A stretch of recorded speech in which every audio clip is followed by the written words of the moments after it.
Sen kırabilirim 11'in başında. Yok yok onu yok. Gel ben bir tane taşım ben vurun başa kırım. He getirdim. Yani, Kırabilirim. TikTok'a koyup verin yani. TikTok'a. Bir başımdan kırıp TikTok'a. Kırabilirim 10 başında. Ha. Ne görmüşsün sen? Kır göreyim. Hangi kırabilirim diyor. Buna böyle gamamba. Sana bir tane pive konaklığı.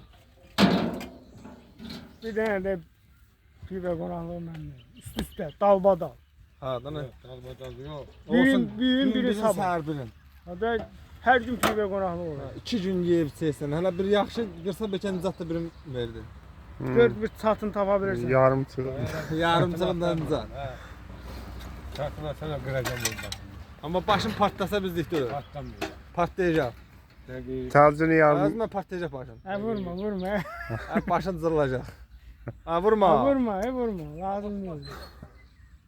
Sen patlıyor. Aha başın başım zırılacak ağrıyor. onu mala gücün kırır.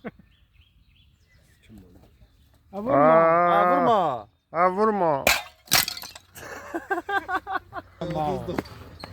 Ona sarsan bana. Problem yok. Ha, şu. Bomba